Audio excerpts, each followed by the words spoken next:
مرحبا وأهلا بكم في برنامج داخل واشنطن. معكم مضيفكم روبرت ساتلوف. ماذا يقتل الناس؟ الأسلحة أم من يطلقونها؟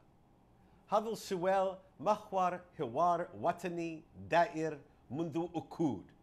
من ناحية الإحصائيات صادمة، ففي 2013 وقعت 33 ألف حالة وفاة بسبب الأسلحة، شملت 11 ألف جريمة قتل وأكثر من 20 ألف حادث انتحار. عدد الوفاات الناجمة من استخدام الأسلحة في أمريكا يفوق ب6 أضعاف عددها في كندا وب16 ضعفاً عددها في ألمانيا. أحداث مروعة مثل حادث القتل الجماعي في لاس فيغاس وكما في أورلاندو ونيوتاون وكولومباين تذكرنا بقوة الأسلحة المميتة. ولكن الأسلحة ما هي إلا أداة. الناس من يطلقونها والناس من يقتلون. وفي وثيقة الحقوق المرتبطة بالدستور الأمريكي توجد عبارة محددة تضمن الحق في حمل الأسلحة. فما الاستراتيجية الصحيحة؟ الحد من الأسلحة أم تقييدها أم حتى حظرها؟ أم جعل الأسلحة أوسع انتشاراً بحيث تتوفر للمواطنين العاديين سبل حماية من المجرمين والإرهابيين؟ اليوم في برنامج داخل واشنطن سنتعرف على أحد جوانب هذا الحوار الوطني المهم مع خبيرة قومية بالرقابة على الأسلحة وهي تشيلسي بارسونز.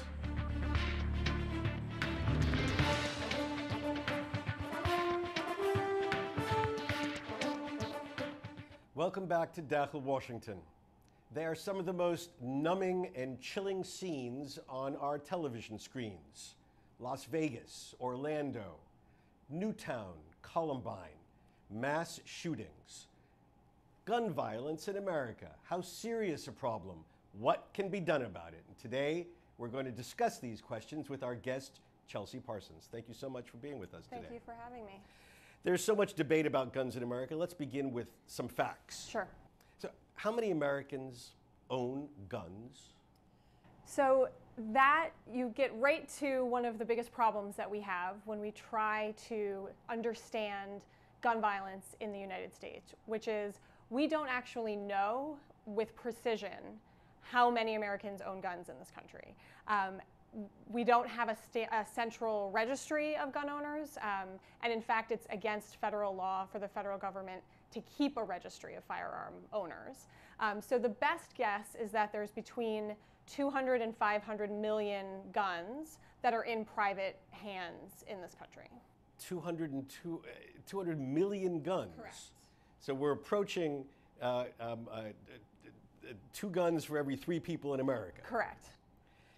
Now, how many gun deaths are there per year in America? So there are approximately 33,000 gun deaths in America every year. And that's a combination of homicides, suicides, and then accidental shootings. And so about 1/3 of those deaths are homicides, are criminal shootings, and about 2/3 are suicides.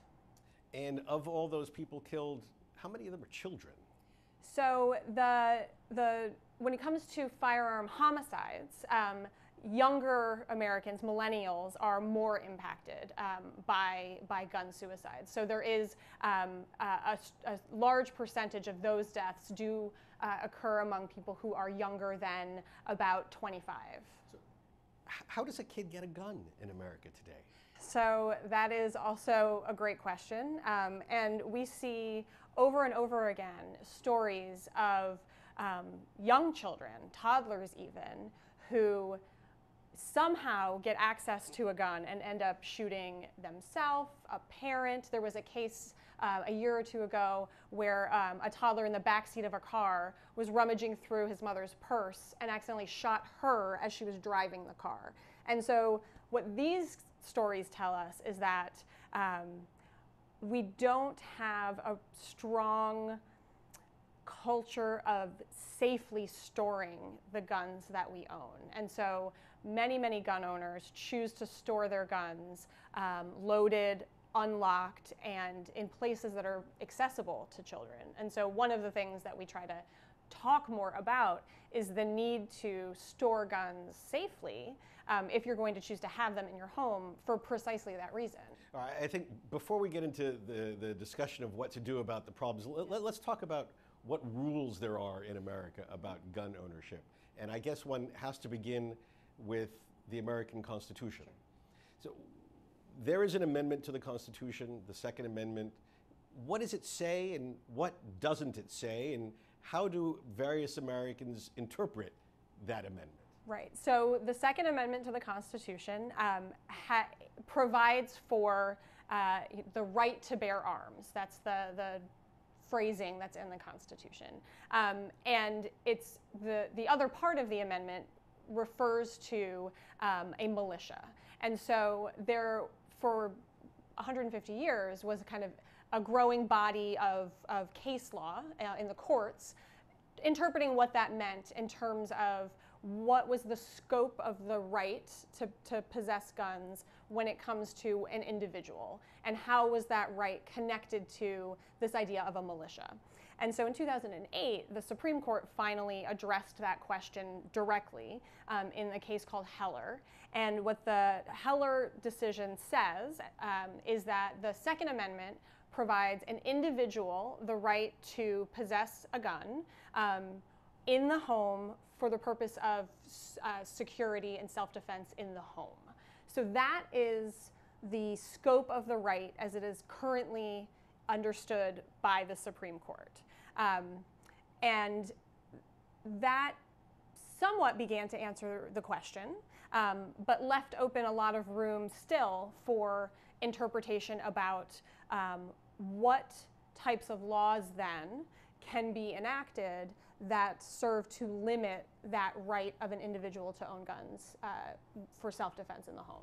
So just to make sure our viewers understand the different levels of judicial responsibility in America, the Supreme Court governs the entire country. Correct.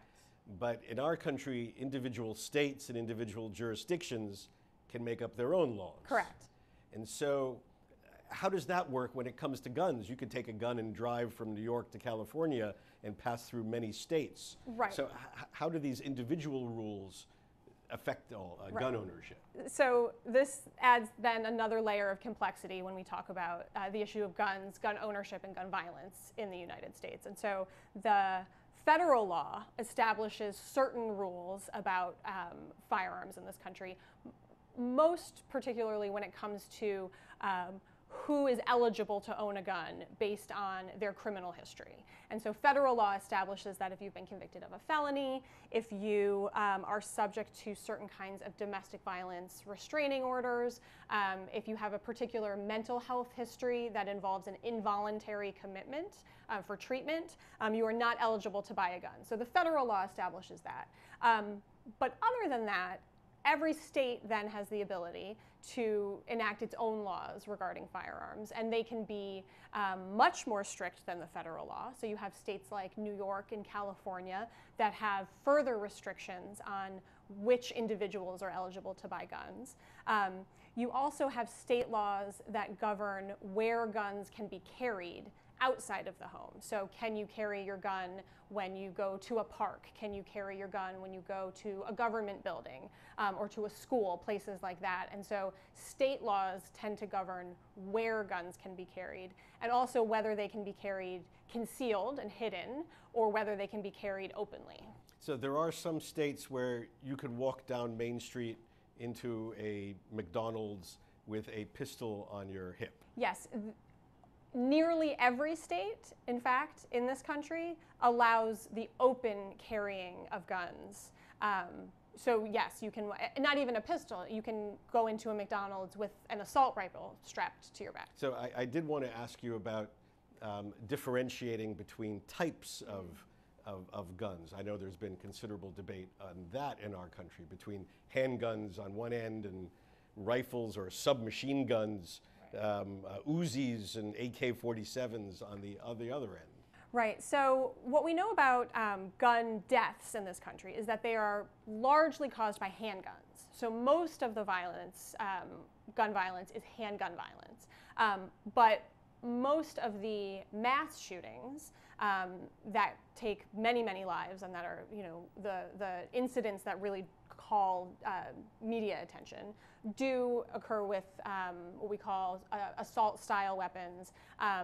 The AR-15s, the semi-automatic long gun rifles, usually that are equipped with what we call high-capacity magazines, which are magazines that can hold anywhere from 10 to 30 to 50 rounds.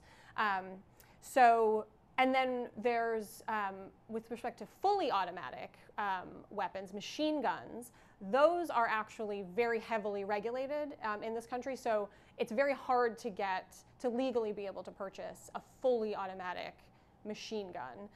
But every other type of gun, for the most part, is relatively easy to be able to buy one with various levels of regulation depending on what state you live in. So I live in Maryland. If I wanted to own a pistol, what would I have to do to acquire one? So in Maryland, and we can actually do a good contrast because I live in Virginia, which has very different laws. So in Maryland, if you want to purchase a handgun, a pistol, you need to apply for a permit from your local law enforcement agency.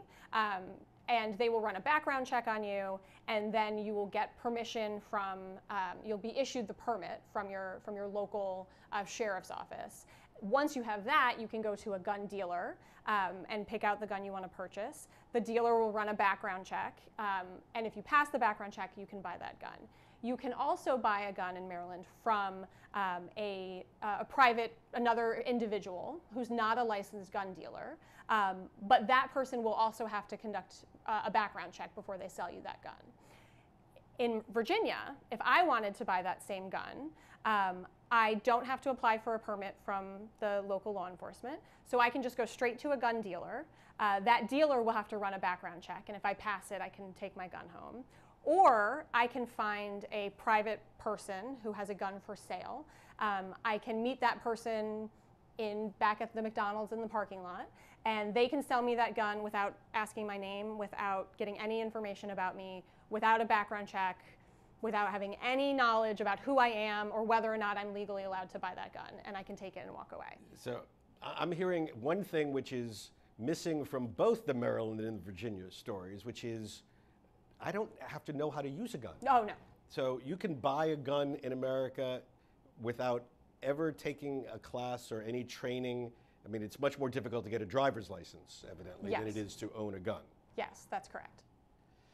And is that across the board, There essentially? are, by and large, there are a few states where in that permit process, there may be a small training requirement. But by and large, there is no requirement or expectation that a person have any kind of proficiency with being able to use a gun before they're able to take one home.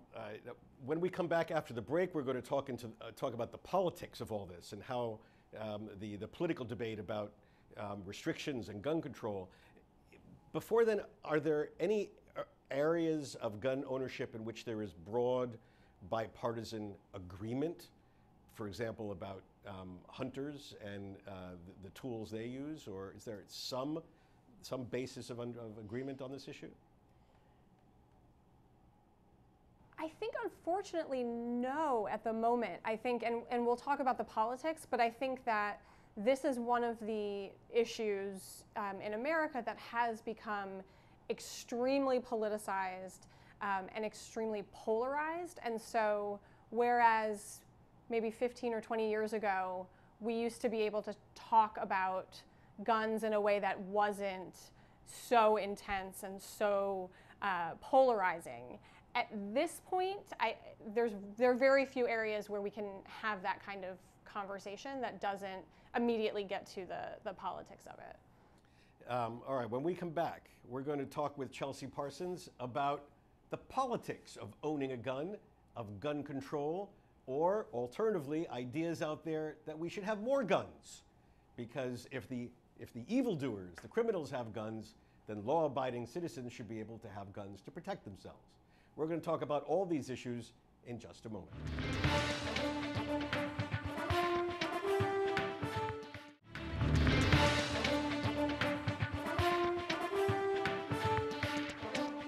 Our guest again today is Chelsea Parsons. Chelsea is one of the leading voices on gun policy in America. She is the Vice President of Guns and Crime Policy at the Center for American Progress, a prominent think tank here in Washington. Her work focuses on advocating for stronger laws and policies relating to gun violence prevention and the criminal justice system at the federal, state, and local levels. Previously, she served as General Counsel to the New York City Criminal Justice Coordinator, as an Assistant New York State Attorney General, and a law clerk for the Second U.S. Circuit Court of Appeals. Given the high profile of gun issues in American politics today, Chelsea has appeared on all our elite media outlets, from CNN to National Public Radio to the Washington Post. A graduate of Sarah Lawrence College and Brooklyn Law School, she currently lives, as you just heard, in Northern Virginia with her husband and 2 sons. So let me begin on that last point. Sure.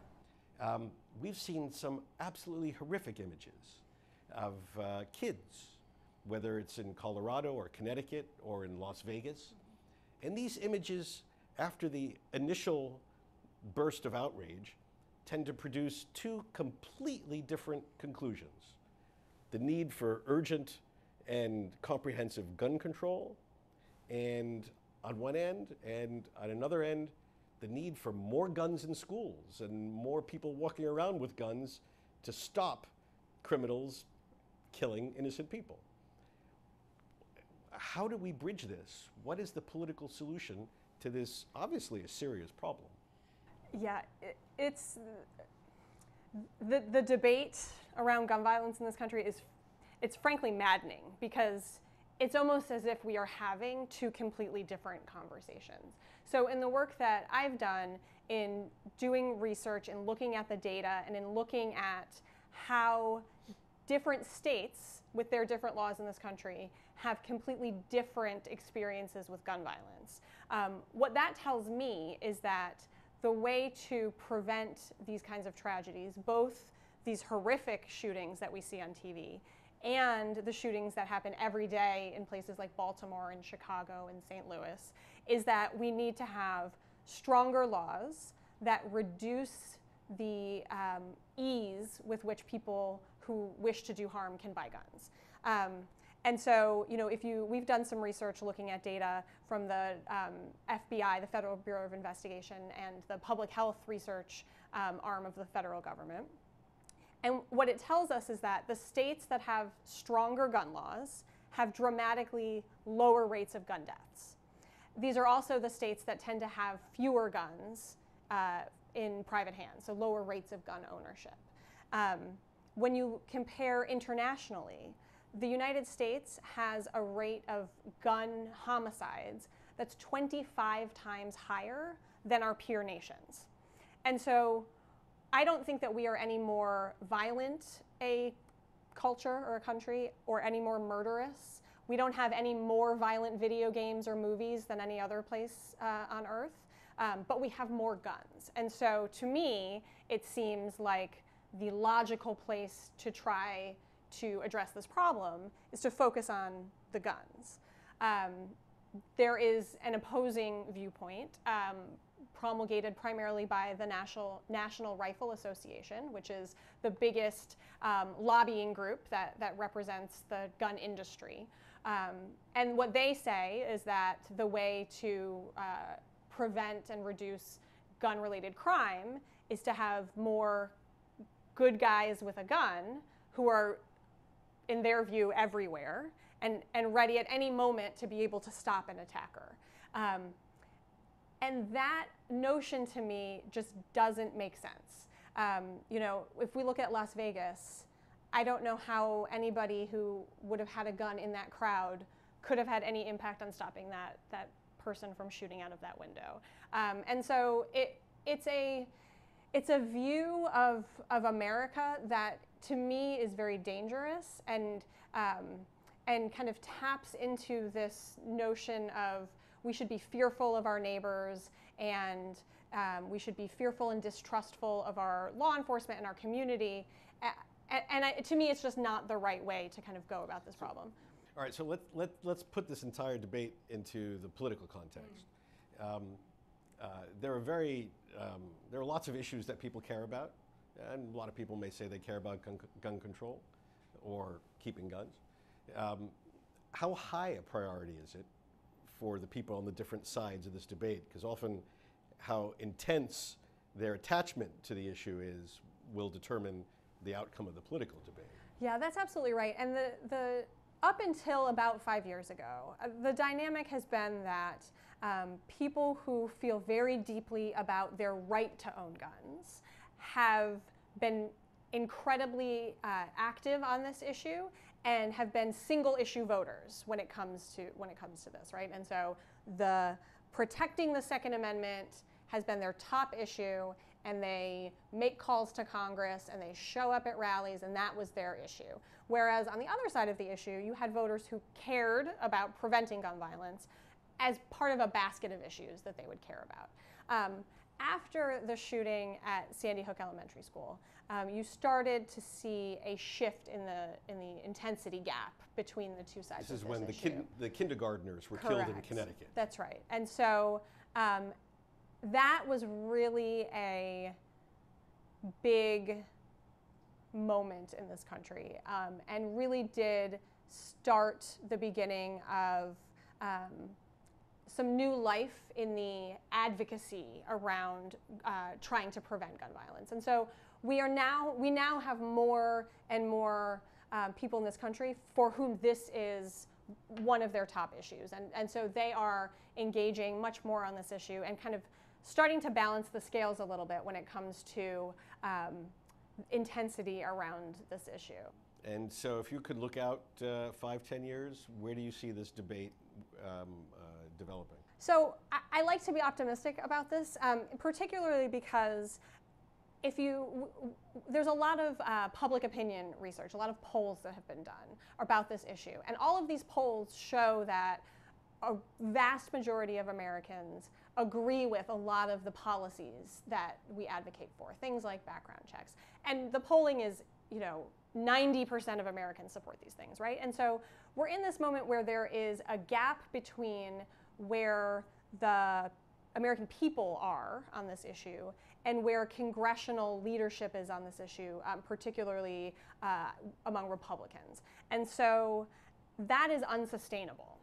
And so what I'm hoping is that as we continue to have these conversations, unfortunately, as we continue to see more and more gruesome mass shootings, that there will come a breaking point where the power of the NRA and the gun lobby will finally be outweighed by the outcry from the American people that we can't continue to live in a country where this happens so frequently.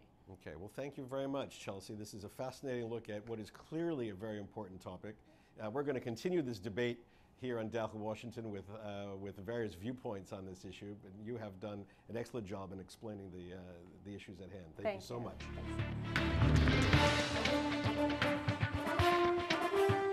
بهذا نصل إلى نهاية هذه الحلقة من برنامج داخل واشنطن.